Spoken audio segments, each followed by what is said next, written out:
मैं अमन गुजारे आर्य knowledge point YouTube channel के माध्यम से आप लोगों के बीच में लगातार हर रोज जो है 11th और 12th हिंदी मीडियम और इंग्लिश मीडियम दोनों की ज्योग्राफी के जो मैटर हैं, चैप्टर्स हैं, उनको लगातार आप लोगों के बीच में ला रहा हूँ। तो आपको अच्छे लग रहे होंगे तो आप सभी लाइक करें, वीडियो को सब्सक्राइब करें। आप ना तो लाइक करें जिससे कि जो और आपके साथ के जो लोग हैं या बच्चे हैं जो आपके चित परिचित हैं वो भी इसका फायदा उठा सके। तो आप लोग सभी वीडियो को शेयर जरूर करें, लाइक करें, और आपको जो अच्छा लगे या जो कोई कमी तो आप उसमें कमेंट करके मुझे बताएं, जिससे कि मैं और ज्यादा सुधार करके आप लोगों को अच्छे से अच्छे कर सकूं, अच्छे से अच्छे जो वीडियोज प्रोवाइड करा सकूं, और जिससे कि आप और से और ज्यादा फायदा उठा सकें। मैं आपका मनोज आर्य, आर्य नॉलेज पॉइंट। कल हम पढ़ रहे थे अंतरराष्ट्रीय व्यापार के बारे में और चैप्टर चल रहा था आपका, लेसन चल रहा था आपका 9, जिसमें हमने देखे कल व्यापार संतुलन। व्यापार संतुलन क्या होता है कल ये समझा।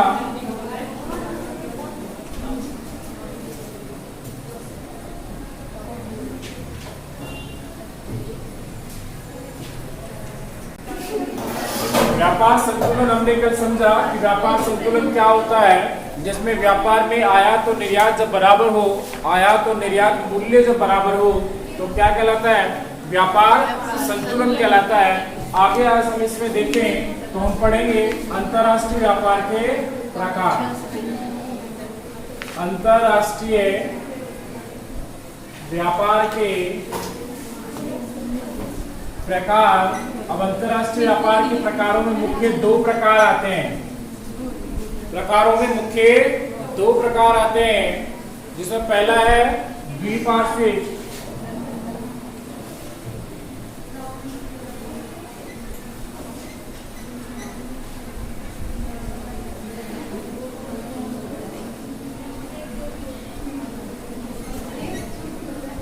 पहला द्विपार्श्विक, दूसरा बहुपार्श्विक। कौन सा आता है, बहुपार्श्विक। ठीक है, तो द्विपार्श्विक हो गया और बहुपार्श्विक हो गया। तो इसमें सीधे से शब्दों में देखें, एकवचन, द्विवचन और बहुवचन आपने पढ़े हैं। द्विवचन यानी कि 2। द्विपार्श्विक व्यापार के अंदर 2 देशों के मध्य, कोई ए देश और बी देश, द्विपार्श्विक व्यापार में 2 देशों के मध्य व्यापार किया जाता है।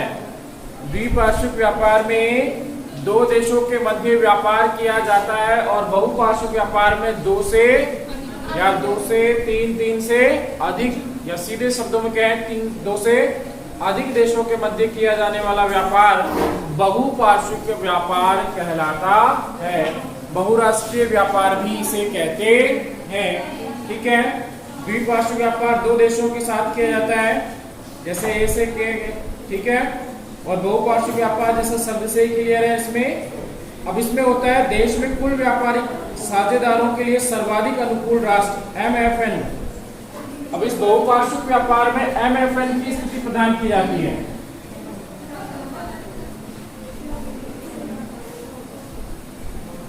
द्विपार्श्विक व्यापार में MFN की जो स्थिति है प्रदान की जाती है।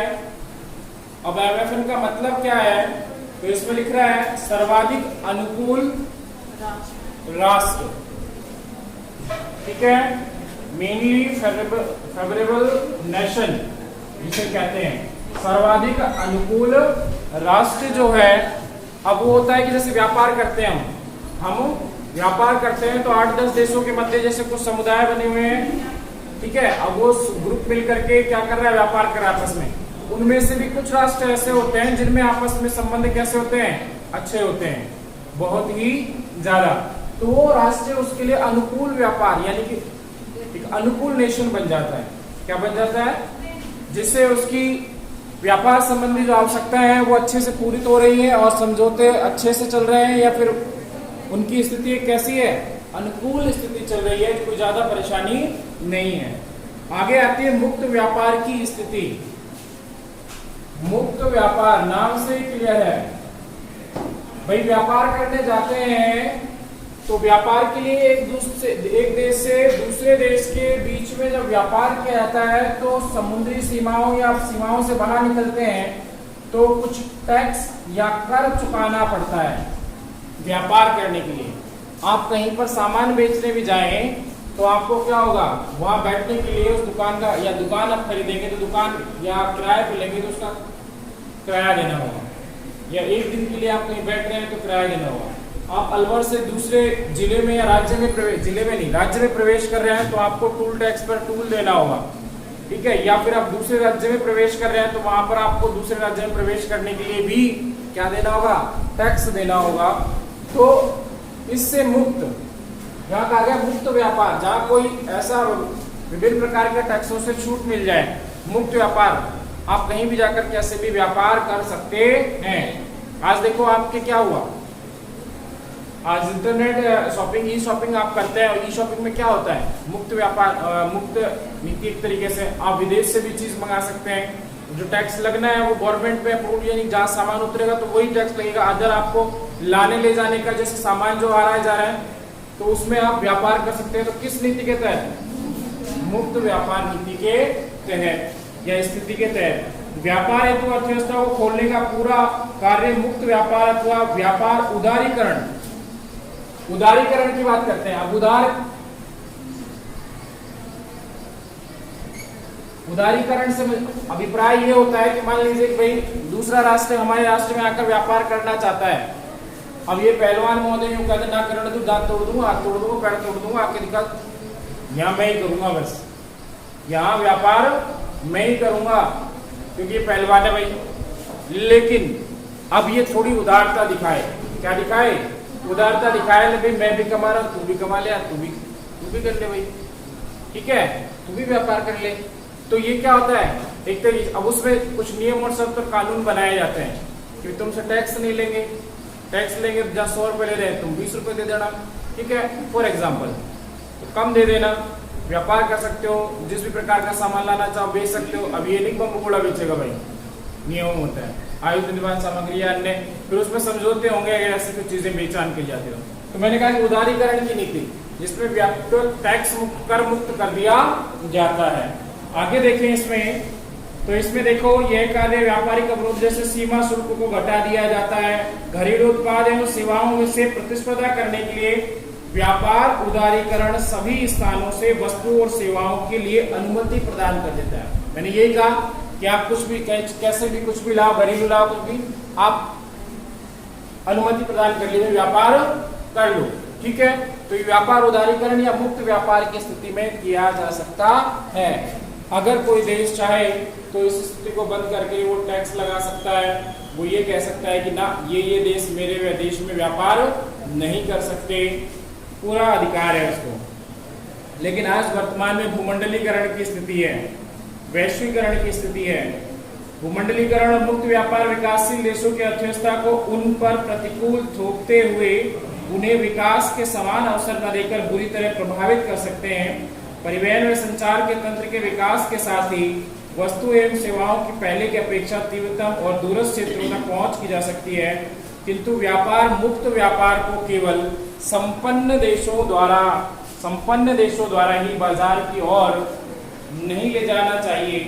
सीधे से शब्दों में कहें तो भाई जो बड़े देश हैं जिनमें लागत कम आती है, वहां से अगर सामान आने लगा और वहां से बिकने लगा, जैसे भारत की स्थिति है, चीन से सामान बहुत सारा आता है, बहुत सारे ऐसे छोटे छोटे सामान है जो घरेलू स्तर पर यहाँ पर उत्पादित किए जा सकते हैं, लेकिन वहाँ उनका मूल्य कम होने के कारण वो वहाँ का सामान यहाँ पर ज्यादा, भारतीय मार्केट में उसकी मांग भी ज्यादा है और खपत भी ज्यादा है, तो लाभ किसको होगा, दूसरे राष्ट्र को होगा।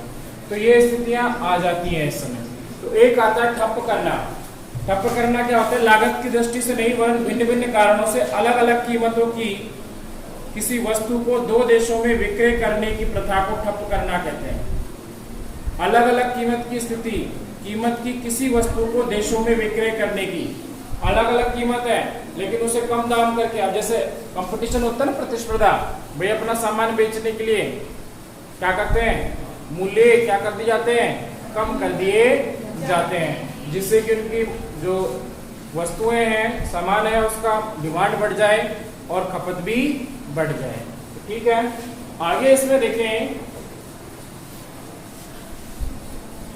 देशों को भी ठप की गई वस्तुओं से सतर्क रहने की आवश्यकता है, क्योंकि मुक्त व्यापार के साथ इस प्रकार सस्ते मूल्य की ठप की गई वस्तुएं घरेलू उत्पाद को नुकसान पहुंचा सकती हैं। कल एक घर में उदाहरण ठप करना का मैं बताता हूं। ठप करना, कल मैं एक एलईडी बल्ब लेके गया 10 वाट का, 100 रुपए का दिया, उस पर उसने 1 साल की वारंटी दी।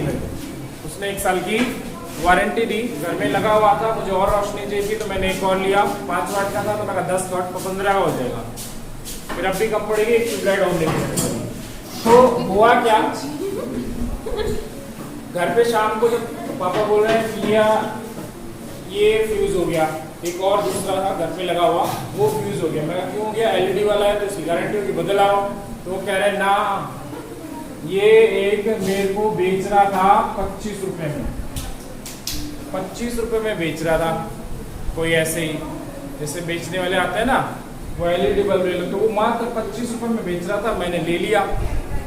अब उसकी कोई वारंटी नहीं, तो क्या किया, वस्तु वही है, 5 वाट का बल्ब है एलईडी, और उसकी कीमत क्या कर दी, गिरा दी। कीमत गिरा दी तो लोगों ने उसे खरीदना शुरू कर दिया।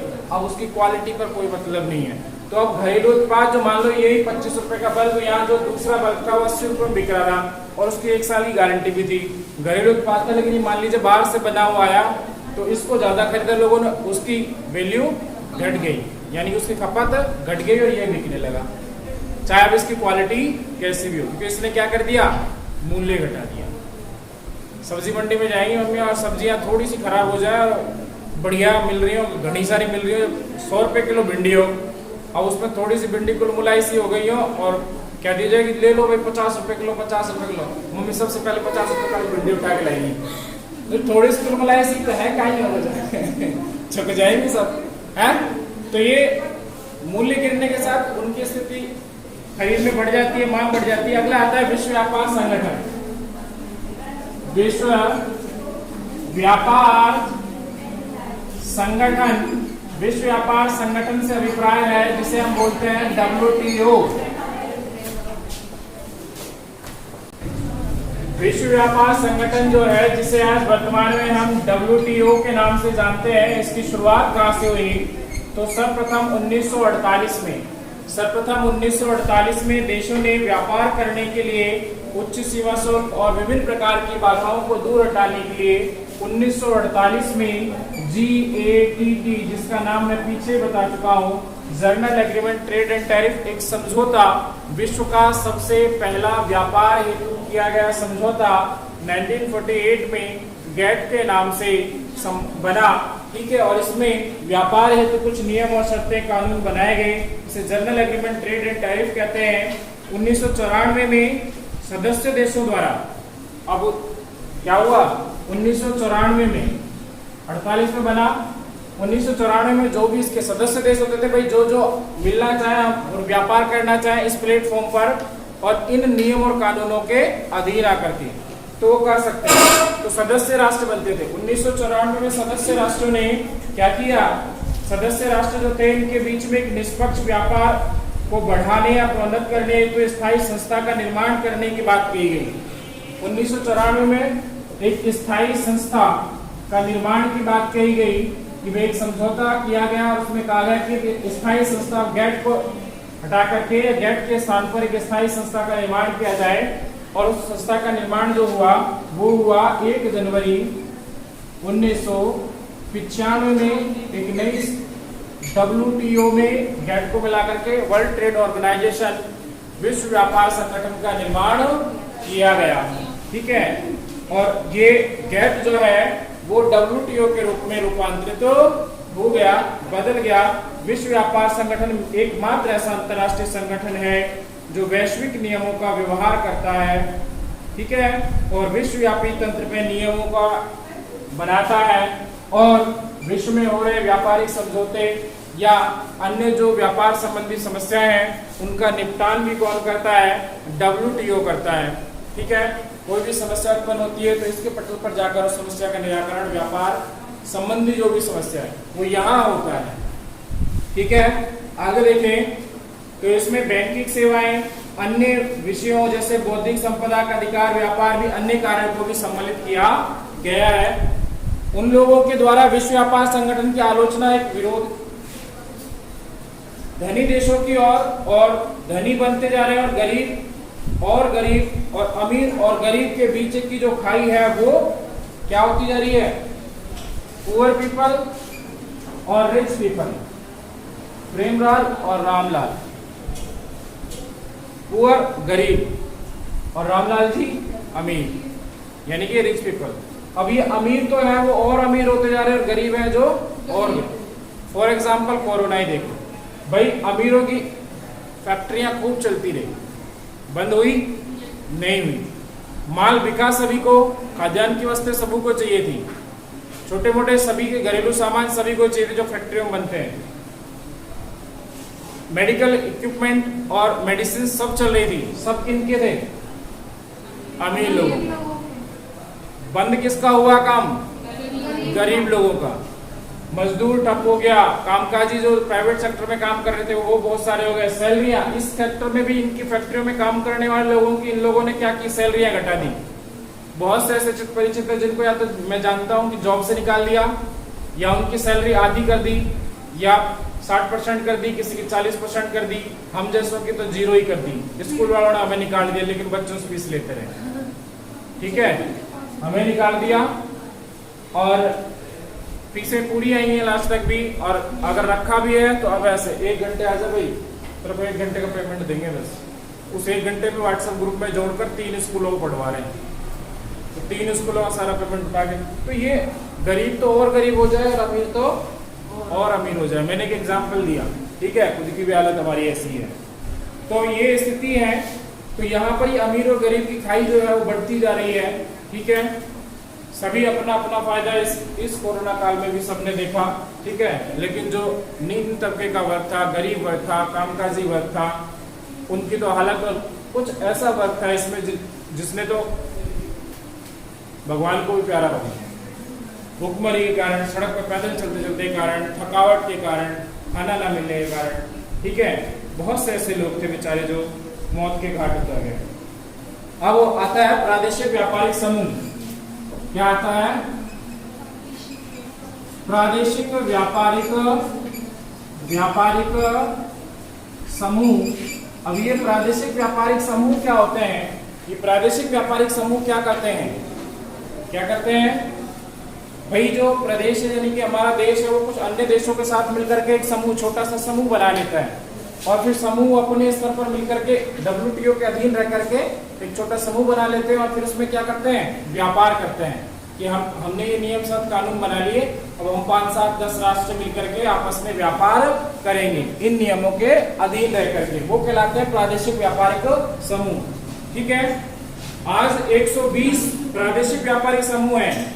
आज वर्तमान में विश्व में 120 कितने, 120 प्रादेशिक व्यापारिक समूह हैं, जिनमें से हम कुछ बड़े समूहों के नाम यहाँ देखेंगे, उनके बारे में हम डिस्कस करेंगे।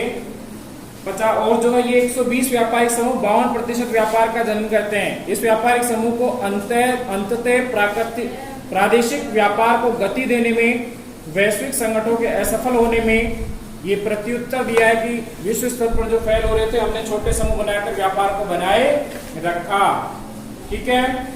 और व्यापारिक समूहों के बीच मुक्त व्यापार का बने रहना कठिन होता जा रहा है, क्योंकि ये छोटे देश है, समूह अगर टैक्स नहीं लगाएंगे और मुक्त रूप से व्यापार करते रहेंगे तो इनकम क्या होगी, कैसे होगी, बहुत सारी समस्याएं क्रिएट हो जाती हैं, प्रतिस्पर्धा बढ़ जाती है।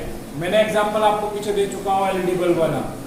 भाई चाइना बना रहा है 25 रुपए में, भारत बना रहा है 80 रुपए में, तो 25 वाला खरीदने को भागेंगे। अब चाहे खुश हो जाए वो 1 दिन में 2 दिन में, लेकिन कम कीमत देख कर किसको खरीदने की कोशिश करेंगे, इसको। तो जो स्वदेशी मार्केट है वो क्या हो जाते हैं, ठप हो जाते हैं। क्या हो जाते हैं, ठप हो जाते हैं। अंतरराष्ट्रीय व्यापार से संबंधित मामले हैं कुछ, तो उनमें देखो प्रादेशिक विशिष्टीकरण, उत्पादन के उच्च स्तर, उच्च रहन सहन का स्तर, वस्तु व सेवाओं के विश्वव्यापी उपलब्धिकरण, कीमत, वेतन और समानीकरण, ये बहुत सी ऐसी समस्याएं हैं। आपकी बुक में ये पूरी एक टेबल दी गई है, क्या दी गई है? टेबल। एक पूरी टेबल दी गई है। इस टेबल में कुछ प्रादेशिक व्यापारिक समूहों के बारे में बताया गया है। क्या बताया गया है? प्रादेशिक व्यापारिक समूहों के बारे में बताया गया है। तो इसमें नाम देखिए आप, मैं आपको बताता हूं, आप सभी देखेंगे। आसियान नाम करके है प्रादेशिक व्यापारिक समूह, और इस व्यापारिक समूह का जो मुख्यालय है वो जकार्ता में है। कहां पर है? जकार्ता। और जकार्ता जो जगह है वो इंडोनेशिया देश में है। कहां पर है? इंडोनेशिया। अब इसके सदस्य राष्ट्र देखिए, ब्रुनेई है, दारुसलाम है, Cambodia, Indonesia, Laos, Malaysia, Myanmar, Philippines, Singapore, Thailand, Vietnam. ठीक है, ये सभी इसके सदस्य राष्ट्र हैं। उत्पत्ति हुई 1967 में। प्रमुख इन वस्तुओं का व्यापार इसके तहत होता है और संयोग करने के अन्य क्षेत्र ये सब हैं। तो इस प्रकार से आपके ये सभी समूह दिए गए हैं। तो इसमें से क्वेश्चन बनता है, इसमें से कोई एक नंबर का क्वेश्चन बन जाता है, मुख्यालय कहाँ है, कौन सा मुख्यालय कहाँ है, या इन चार में से कोई सदस्य राष्ट्र इसका है या नहीं है। तो आप मैं सभी के नाम पढ़ते हैं और उनके मुख्यालय देखते हैं। ठीक है, सदस्य राष्ट्र भी आप देख लीजिएगा। CIS मिस्र बेलारूस में है। EU यूरोपियन संघ Brussels Belgium. Latin American Integrated Association Montevideo Uruguay में है, दक्षिणी America. NAFTA Northern American Free Trade Association. ठीक है, मुख्यालय संयुक्त राज्य अमेरिका दिया हुआ है, इसमें सदस्य के एक ही है वैसे। ओपेक भारत में भी इसका भारत 1994 में ओपेक का निर्माण हुआ। इसमें Algeria, Indonesia, Iran, Iraq, Kuwait, Libya, Nigeria, Qatar, Saudi Arab, संयुक्त राज्य अमीरात और वेनेजुएला सभी ओपेक जो है तेल से संबंधित है। ओपेक किससे संबंधित है? तेल। जो खनन वाले देश हैं इन्होंने आपस में एक ओपेक का नाम करके संगठन बनाया, जिसका मुख्यालय कहाँ है? वियना में है। SAFTA south Asian free trade agreement. अब इसमें साउथ एशियन है, दक्षिणी पूर्वी जो राष्ट्र है, इसमें भारत के पड़ोसी बांग्लादेश, मालदीव, भूटान, नेपाल, भारत, पाकिस्तान, श्रीलंका। जनवरी 2006 में अंततः प्रादेशिक व्यापार करों को घटाने के लिए, व्यापार करने के लिए इस संगठन या प्रादेशिक व्यापारिक समूह का निर्माण किया गया था। ठीक है, बीच में आपको इमेज भी इसकी मिल जाएगी। नष्ट हो रहा है, वन काटे जा रहे हैं और नदी बेसिन निजी पेय जल कंपनियों को बेचे जा रहे हैं। लगातार इन उद्योगों ने हमारे प्राकृतिक संतुलन को भी बिगाड़ा है। तेल, गैस, खनन, औषधि विज्ञान, कृषि व्यवसाय में संलग्न बहुराष्ट्रीय निगम प्रदूषण भी कर रहे हैं। किसी भी कीमत पर वो केवल लाभ कमाना चाहते हैं। कंपनियां क्या होती हैं? बगीचा खराब हो जाए, आसमान में कितना भी धुआं जाए, लेकिन फैक्ट्री ना रुकने चाहिए। आपने देखा होगा कोरोना काल में क्या स्थिति रही, फैक्ट्रियां बंद हो गई तो माहौल, फैक्ट्रियों के बंद होने से नदियां और एनवायरनमेंट एकदम प्रॉपर नेचुरल हो गया, शुद्ध हो गया, क्लीन हो गया, पानी बिल्कुल साफ था। पशु पक्षी बाहर से घूमने अंदर की ओर यानी कि शहरों की ओर भी घुस गए थे। ठीक है, शांत था, घरों पड़े थे। वो एक एग्जाम्पल भी देखा था जिसमें वो कहते हैं ना, चिड़ियाघर में हम जानवरों को देखने जाते थे, उल्टा हुआ, हम सब पड़े थे बंद कहाँ? घरों में, और जानवर देखने आ रहे थे ये खिड़कियों में। फिर खिड़की में खड़े खड़े जैसे जानवर बाहर जालों में होते थे ना, उनमें क्या कहते हैं, जालियों में से नजर आते थे, ऐसे हम मानव नजर आ रहे थे जानवरों को जालियों में से। जंगली में हिरण आ गई है, खरगोश आ गया है। तो बहुत सारे जानवर जो हैं वो क्या हुए, शहरों की तरफ प्रवेश कर। क्यों? क्योंकि शांत था माहौल। अब इतना भीड़ भाड़, ट्रैफिक, पॉल्यूशन, पतन अंतरराष्ट्रीय व्यापार के प्रवेश द्वार होते हैं, ये सभी जानते हैं आप। पतन जो होते हैं, पतन जिन्हें हम बंदरगाह बोलते हैं, ये अंतरराष्ट्रीय व्यापार के प्रवेश द्वार होते हैं। क्या होते हैं? प्रवेश द्वार। व्यापार जो है इन्हीं के माध्यम से किया जाता है। यहाँ मुख्य प्रवेश द्वार पोताश्रय पतन होते हैं, जहाँ पतनों से जहाजी माल उतारा चढ़ाया जाता है, स्टोर किया जाता है। तो ये व्यापार के लिए मुख्य हैं, जो समुद्र तटीय क्षेत्रों में स्थापित किए जाते हैं। तो अंतरराष्ट्रीय व्यापार का प्रमुख जो निर्भर होता है, इन पतनों पर निर्भर होता है। किन पर निर्भर होता है? पतन जहाज के लिए गोदी लादने, उतारने, भंडारण सुविधाएं प्रदान करते हैं। छोटी छोटी नौकाएं जो रखरखाव, रस्सों आदि बजरों का काम करती हैं। एक पतन के महत्व को नौभार के आकार और निपटान के किए गए जहाजों की संख्या द्वारा निश्चित किया जाता है। अब इसमें देखो पतनों के प्रकार। अब पतनों के प्रकार भी हैं। अब यहाँ पहला पतन देखिए औद्योगिक पतन। कौन सा है? जिन पतनों का उपयोग जो है औद्योगिक क्रियाओं या औद्योगिक माल के आदान प्रदान के लिए किया जाता है वो औद्योगिक पतन कहलाते हैं। दूसरा है वाणिज्य पतन। इनमें औद्योगिक इकाइयों को सामान पहुंचाया जाता है। वाणिज्य पतन व्यापार के लिए बने हुए सामान को कहां दूसरे देशों तक पहुंचाने के लिए वाणिज्य पतनों का उपयोग लिया जाता है। ठीक है। तीसरा आता है विस्तृत पतन। ये बड़े सामान्य तौर पर नौभार के लिए बड़े पतन जिसे कहते हैं विस्तृत, बड़े स्तर पर व्यापार करने के लिए या यात्री सेवा उपलब्ध कराने के लिए विस्तृत। तो पहला कौन सा हो गया? औद्योगिक पतन, दूसरा वाणिज्य, तीसरा विस्तृत पतन। 3 पतन हो गए। पतन क्या होता है? बंदरगाह होते हैं। ठीक है। सामान्यतः अवस्थिति के आधार पर भी देखे। अब इसमें पतन के बारे में हमने देखा तो पतन जो है वो अवस्थिति के आधार पर। अब अवस्थिति के आधार पर कैसे होगा? अब देखो इसमें सबसे पहले अंतर्देशीय पतन। अंतर्देशीय एक देश से दूसरे देश में जिनके बीच में ये पतन समुद्री तट से दूर अवस्थित होते हैं। ये नदी द्वारा जुड़े होते हैं। एक पतन चौरस तल वाले जहाज बजरे होते हैं। उदाहरण के रूप में देखें तो मैनचेस्टर एक नहर से मेम्फिस मिसिसिपी नदी से अब स्थित है। अब राइन देखें, राइन में अनेक पतन है राइन नदी में। ठीक है। ये अंतर नहीं है, अंतःदेशीय है। कौन सा है? सबसे पहला अवस्थिति के आधार पर देखो बेटा, अंतः यानी कि देश के अंदर। अब हम हमारे भारत के समुद्र क्षेत्र पे चले, कोलकाता पतन है, चेन्नई पतन है, गोवा पतन है, तिरुवनंतपुरम है। आपसे ये क्या देश के अंदर ही है? तो हम आराम से, या नदियों के बीच से, अब ये समुद्र तटीय क्षेत्र से जा रहे हैं, नदियों के बीच से भी हम ये पतन हमें मिल सकते हैं जिसमें हम नदी से यात्रा करें। ठीक है। हमारे भारतीय समुद्र तटीय क्षेत्र जिसमें हम समुद्रों के तटों किनारों पर जाकर एक क्षेत्र से दूसरे क्षेत्र पर यात्रा या परिवहन कर सकते हैं। अगला आता है बाह्य पतन। ये गहरे जल में होते हैं। पतन दूर बने होते हैं। तो पहला पतन था आपके कौन सा? अंतर्देशीय पतन। दूसरा है आपके बाह्य पतन जो दूर बने होते हैं। कहाँ होते हैं?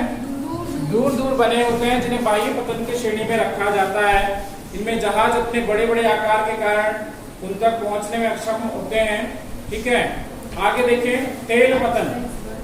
अब ये विशिष्ट कार्यकलापों के आधार पर, यहाँ आपका चैप्टर भी खत्म हो रहा है।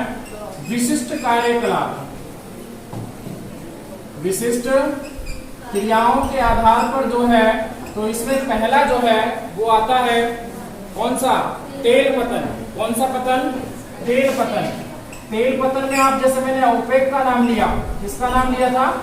ओपेक का नाम लिया था। और ओपेक में क्या था? तेल।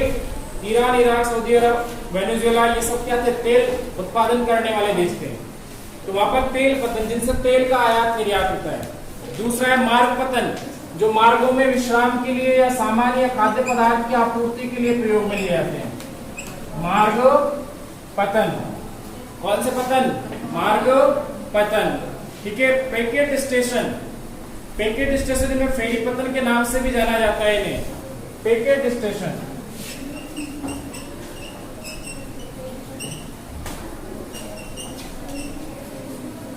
फेरी पतन क्या है? ये उपयोगी जो वस्तुएं हैं, ये पैकेट विशेष रूप से छोटी दूरियों को तय करते हैं। डाक तार वगैरह यात्री या आवागमन की सुविधाओं के लिए इन पैकेट पतनों का उपयोग किया जाता है। आंत्रपो अगला इसमें आता है। यहाँ देखिए, यहाँ लिख रहा हूं मैं आंत्रपो।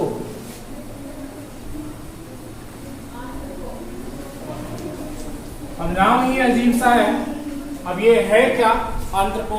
तो ये समझने का प्रयास करें। ये वे एकत्रण केंद्र होते हैं। एकत्रण केंद्र मतलब जहां पर सामान को इकट्ठा किया जाता है, जहां विभिन्न से देशों से आए हुए निर्यात वस्तुओं को लाया जाता है। जैसे सिंगापुर एशिया के अनेक एक आंत्रपो पतन है। सिंगापुर क्या है?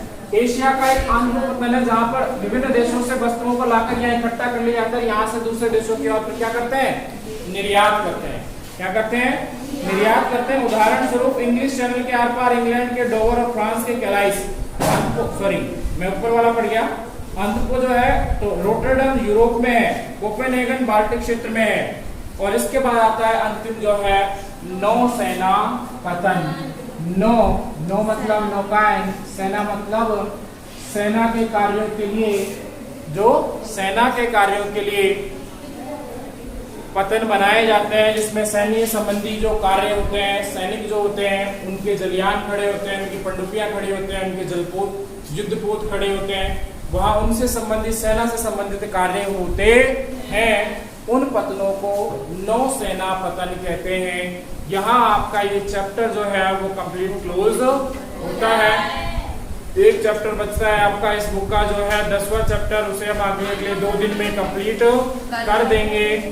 फिर आपको एक कंप्लीट वीडियो मिलेगी, एक ही वीडियो में एक बुक पूरी की पूरी, तो आप वहां देख सकते हैं उसे।